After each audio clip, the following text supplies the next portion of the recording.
한 주간도 주님의 은혜 가운데에서 승리하셨는 줄로 믿습니다. 이 시간 함께 찬양을 두 곡 하시고 예배를 시작하도록 하겠습니다. 먼저 부르실 찬양은 시선이라는 찬양입니다. 이 시간 함께 찬양하겠습니다.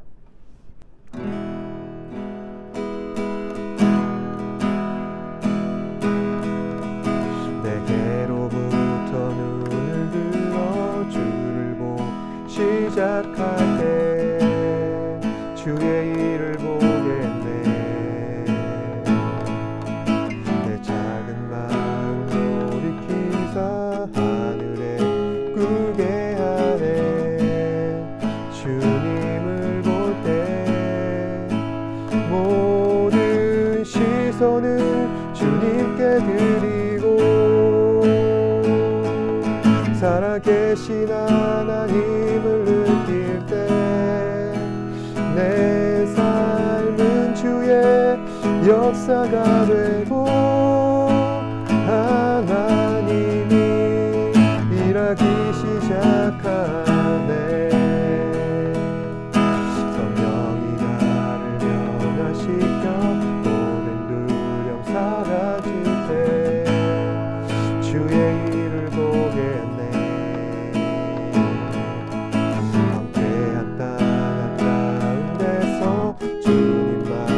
알게 되리. 주님을 볼 때 모든 시선을 주님께 드리고 전능하신 하나님을 느낄 때 세상은 주의 나라가 되고 하나님이 일하기 시작한 모든 시선을 주님께 드리고 전능하신 하나님을 느낄 때 세상은 주의 나라가 되고 하나님이 일하기 시작하네. 모든 시선을 주님께 드리고 전능하신 하나님을 느낄 때 세상은 주의 나라가 되고 하나님이 일하기 시작하네.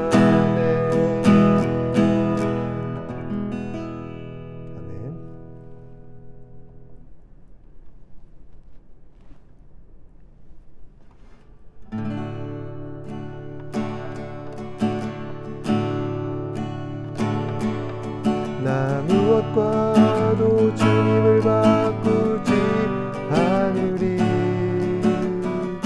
다른 어떤 은혜 구하지 않으리. 오직 주님만이 내 삶의 도움이시니 주의 얼굴 보기 원합니다.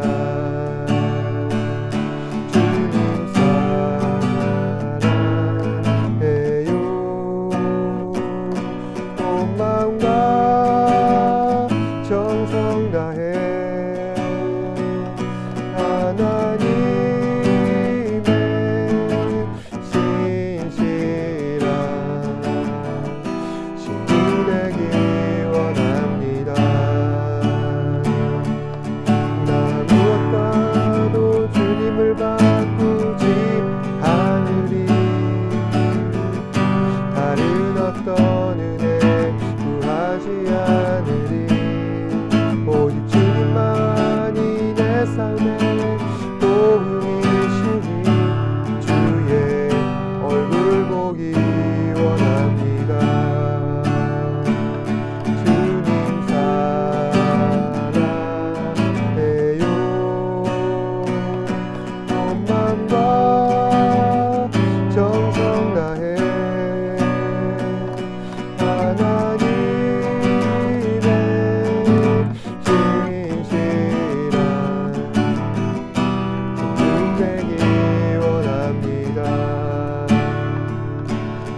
넘쳐나네 넘쳐나네 주를 향한 내 삶의 갈망이 주님께로 날 이끌어 주소서 주님을 더 원합니다.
So in the Bible, the ideas of heaven and earth are ways of talking about God's space and our space. So I understand our space really well. We live here. There's trees, rivers, mountains.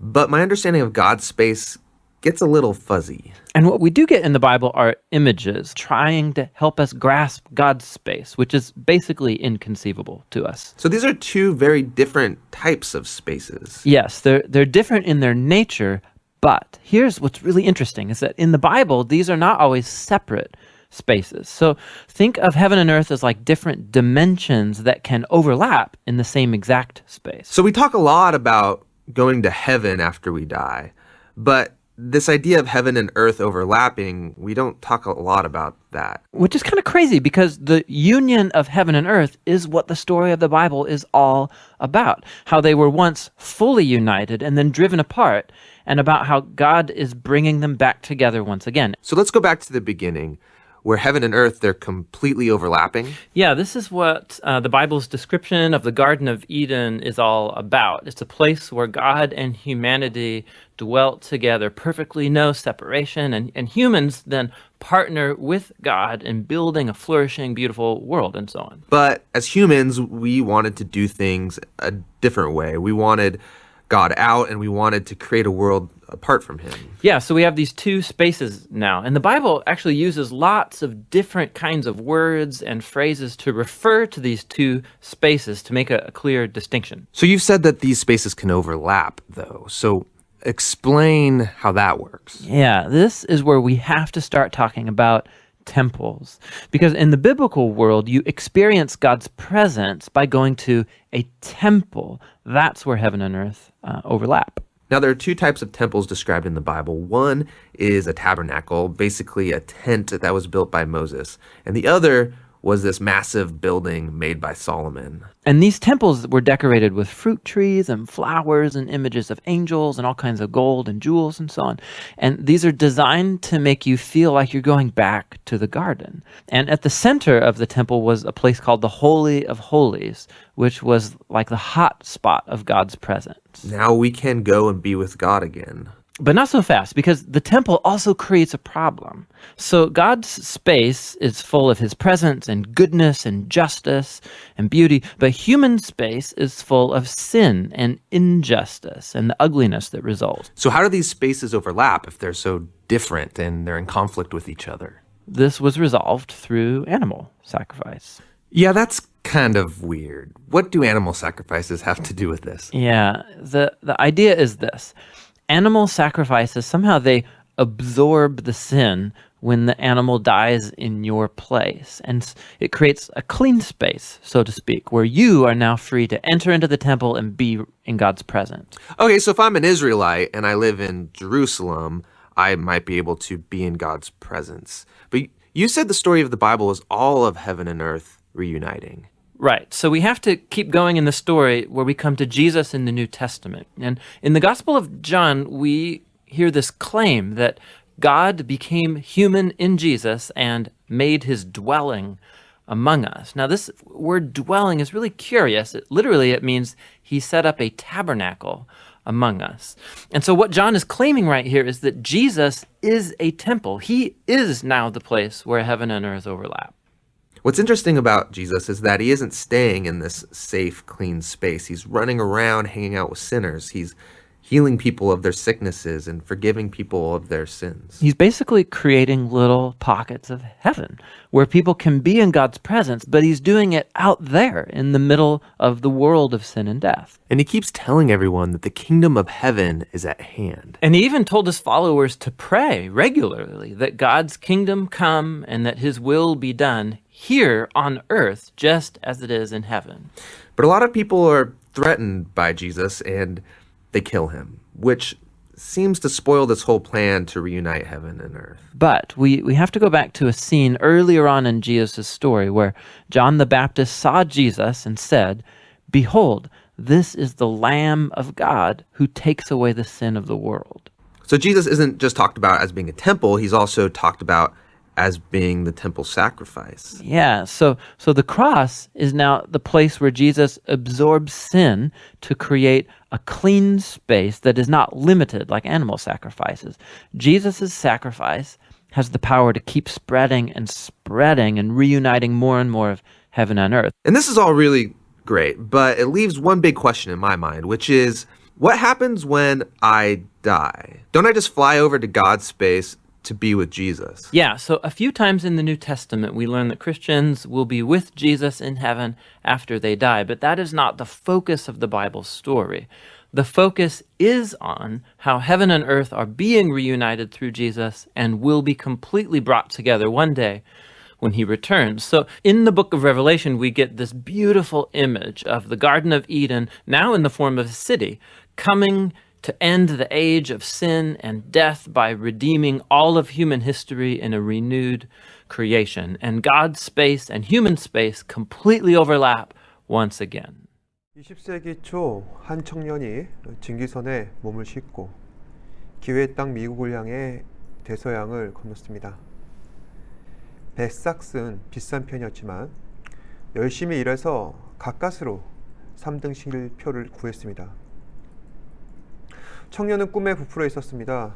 하지만 가련하게도 먹을 것을 살 돈이 없었습니다. 배 타기 전 가방에 넣은 두덩이에 딱딱한 빵밖에 없었습니다. 그 빵으로 일주일 동안 견뎌야 하는데 아무리 아껴 먹어도 사흘째가 되니까 더 이상 먹을 것이 없어졌습니다. 결국 굶주림을 못 참고 식당에 내려와 식탁에 놓인 음식들을 집어먹기 시작했습니다. 허기에 지쳐서 충동적으로 음식을 먹었지만 청년은 이내 후회가 몰려왔습니다. 선내의 경찰이 자신을 잡아가면 어떻게 할까? 그런데 이상하게도 식당에 있는 사람들은 음식을 먹는 이 청년을 제지하지 않았습니다.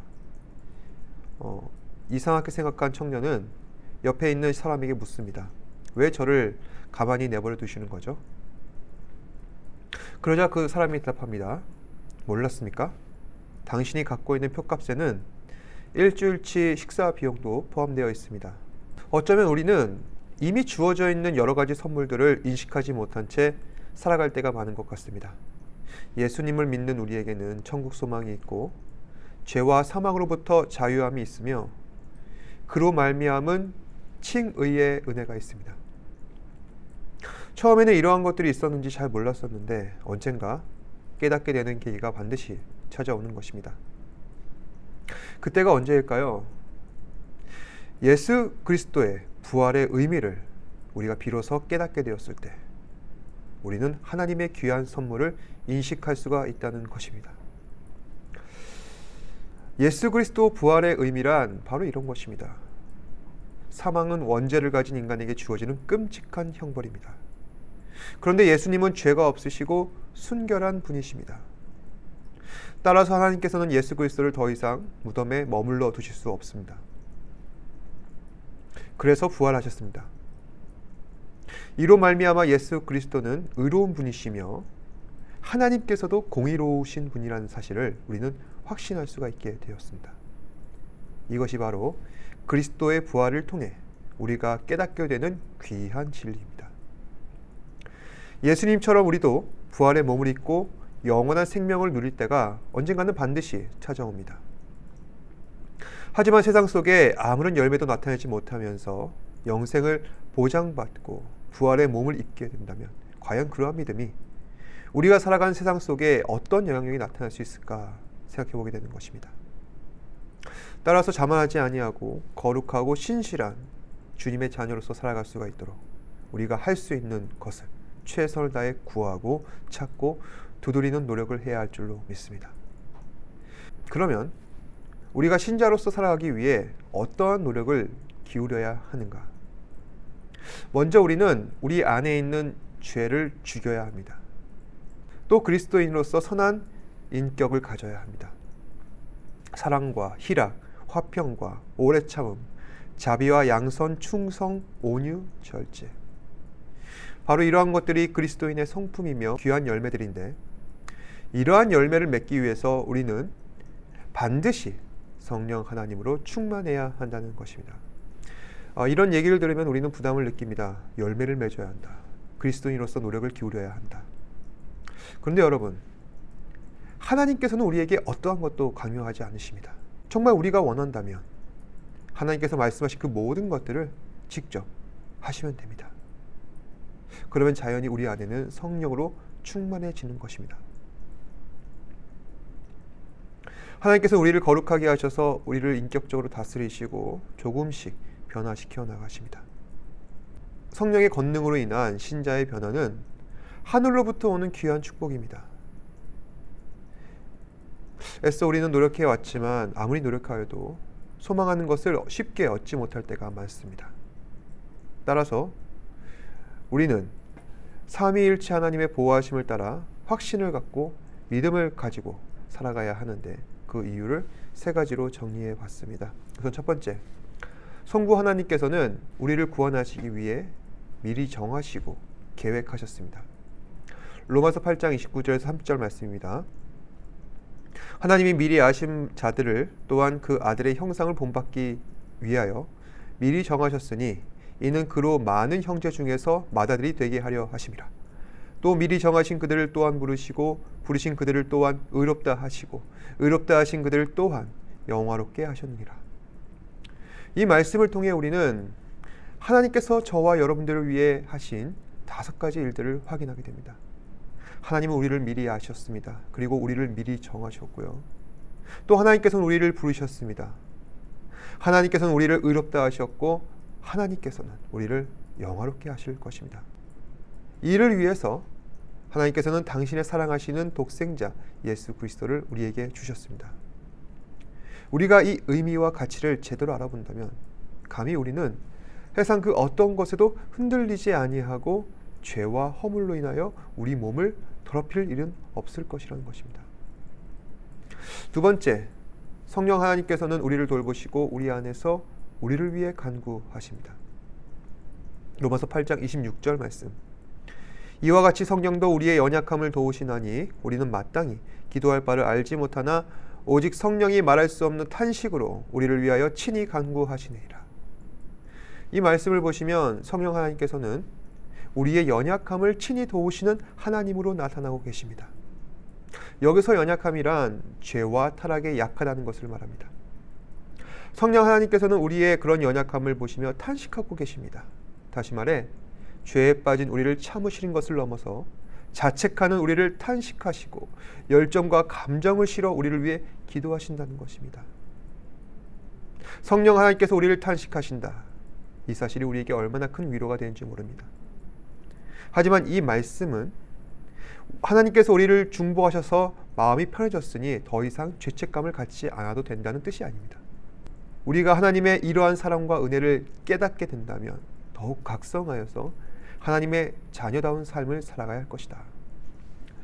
마지막으로 성자 예수 그리스도께서 우리를 위해 간구하고 계십니다. 예수님께서 부활하신 뒤 제자들과 함께 지내시다가 40일 만에 하늘로 승천하셨습니다. 그리고 주님께서는 하나님 보좌 오른쪽에서 우리를 위해 간절히 기도하고 계십니다. 성경에서는 이 사실을 자주 조명하고 있는데 로마서 8장 34절입니다. 누가 정죄하리요? 죽으실 뿐 아니라 다시 살아나신 이는 그리스도 예수시니 그는 하나님 우편에 계신 자요 우리를 위하여 간구하시는 자시니라.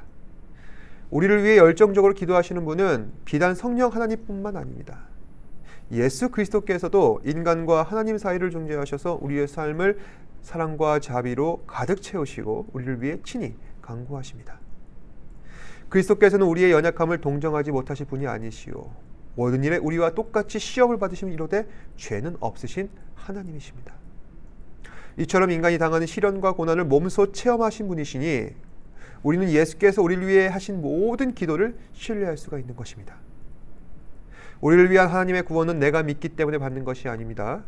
하나님께서는 나를 구원하시기로 작정하셨고 지금도 우리를 구원하고 계시며 앞으로도 반드시 구원하실 것이기에 우리는 구원받을 수가 있는 것입니다.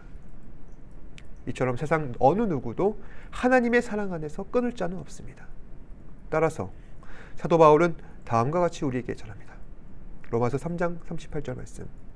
내가 확신하노니 사랑이나 생명이나 천사들이나 권세자들이나 현재일이나 장래일이나 능력이나 높음이나 기품이나 다른 어떤 피조물이라도 우리를 우리 주 그리스도 예수 안에 있는 하나님의 사랑에서 끊을 수 없으리라. 사랑하는 여러분, 하나님께서는 언제나 우리와 함께 하시고 교제하기를 원하십니다.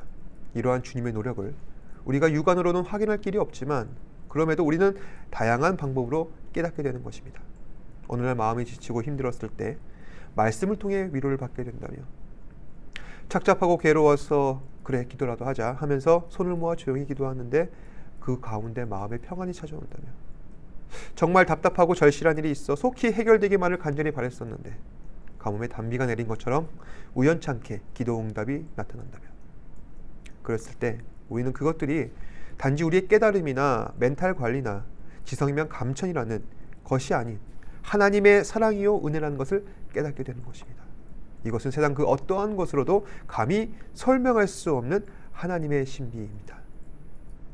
그런데 오늘 함께 나눈 말씀들을 통해 우리는 비로소 이해할 수가 있었습니다. 하나님께서 우리와 함께 하기를 원하신다. 교제하기를 원하신다. 사랑하는 여러분, 하나님께서는 여러분과 함께 하십니다. 그러니 외로워하지 마십시오. 기도하겠습니다.